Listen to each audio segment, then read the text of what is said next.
Yeah. So first question, which is kind of broad, but this question kind of comes to the minds of candidates the moment they get their scores of CAT, GMAT, XAT, or MyCAT, right? So the question is, what essential qualities do B schools expect in a candidate? What I think we must understand is that any MBA program is first and foremost a filter. Okay. So basically, it is a sort of a filter or a rejection test. So therefore, we should not be very disheartened, and we should understand what the challenge is in front of us. So that filter is based upon a blueprint that each institute has for attracting a certain kind of student. Now that student, that filter rather, works on many parameters. One of them is your overall IQ. The second can be EQ. The third can be the way in which your work experience is. The fourth can be, the way in which your approach towards life can be, right? And so on and so forth. And it is basically a matching of DNA of each student with each institute, because that's when it can become successful, because eventually the same institute has to offer you to the industry for placement. So they have to do that with the most strong possible case for you. So that's why the filter exists in the first place. Yeah, I think very correctly answered. So although the candidates have the candidature depends on many factors, right? It could be academics, work ex, then there is CAT score, or maybe MyCAT in case of MyCAT. There is, yes, right? Then there is GD, writing essays. Then finally there is an interview. So yeah. If I talk specifically about interview, what do you think leads a certain rejection, irrespective of the profile or the CAT score that a candidate has? I think not respecting the interview process itself will lead to a certain rejection. There are some candidates who come across trying to act, too cool for school, and that typically does not work. The second thing, which certainly does not work, is if you are trying to, preempt the other person and trying to, think while you should be listening. Oh, okay. So the whole important factor in any interview is to make sure that you have actually understood what the person is trying to ask you. The third thing, which becomes extremely important in today's day and age, is that we must understand that the interviewer on the other side knows that the student is trying to shape the interview based upon coaching institutes, inputs and stuff like that. So all of us are very clued into the fact that you're trying to manipulate us, and that does not go down well. The fourth thing, which is important, is, I think, not being yourself. Unless and until you're an arrogant so-and-so, I would certainly recommend that you please be yourself whenever there's an interview going on. Correct. So, well, the frameworks can be taught by, let's say, coaching institutes, but the real self of that candidate should come out. He should have his own answers, not the one that maybe. I think a lot of people are not comfortable with their own selves. Yeah, agree. So, because what happens is that they have not seen themselves in the mirror. They have not recorded their voices. They have not actually seen how they come across when they meet strangers.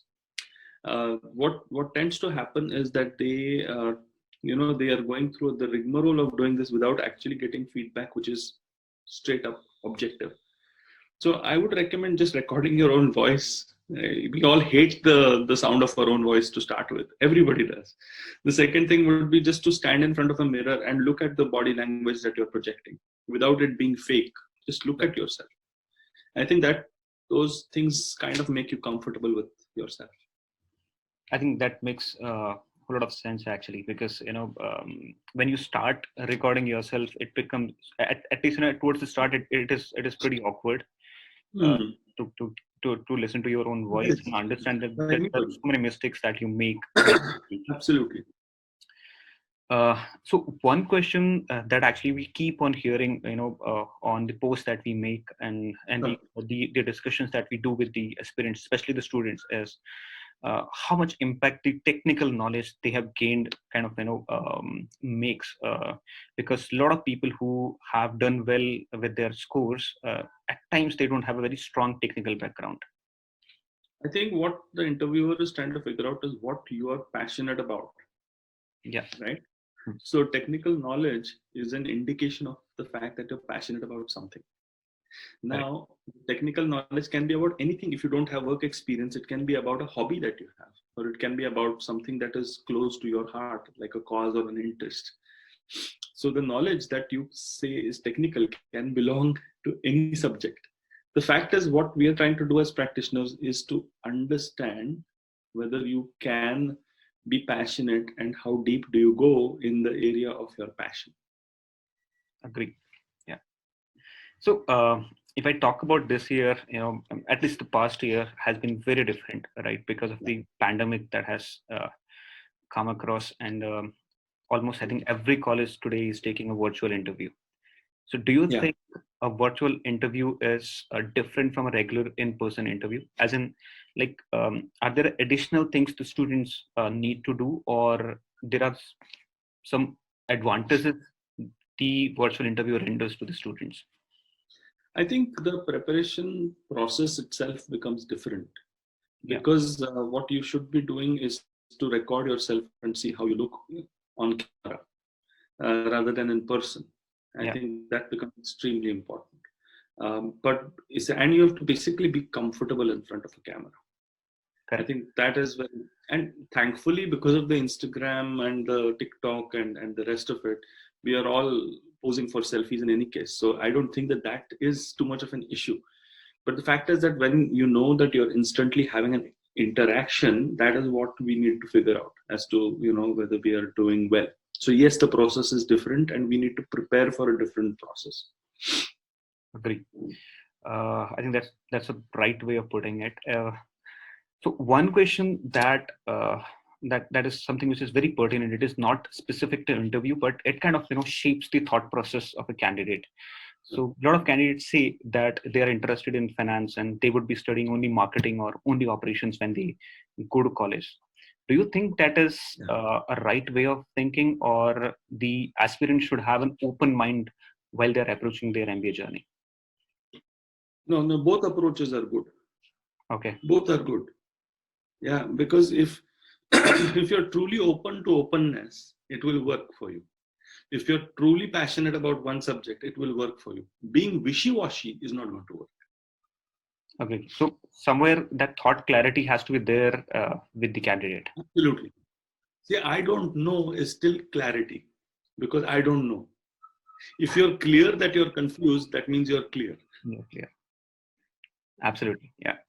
So one question that we ask almost everyone, who to whom we interview is that we study loads of books when we are in MBA college, right? We study the likes of Kotlers, Truckers, Michael Porter's, and many more. So do you suggest any books that students should read before they get into MBA colleges, which are actually going to help them? I don't think you should read anything that you're going to read in an MBA college. I think you should, I think first of all, reading, the habit of reading is getting reduced, right? Because of the videos that we watch and stuff like that.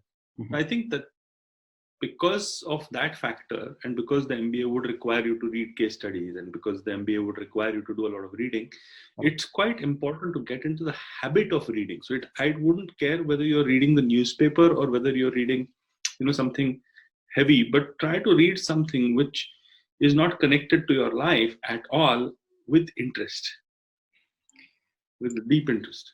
Yeah, I think that kind of sums up the entire discussion. As in, I'm sure students who would be watching it, they will definitely learn a few things which they might not have gotten so far, through multiple sources that they have been going through. In fact, although I have done my MBA a few years back, as I still believe that, and I have learned few things which I hadn't passed through, right?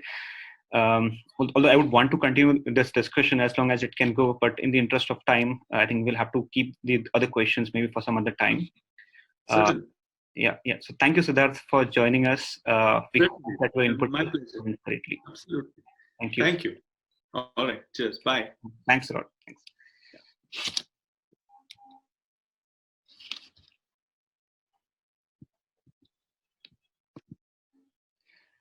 Hey guys, if you have any further questions, please write them in the comment box and we will arrange the answers for you. We wish you all the best for the interviews and final selection. Thank you.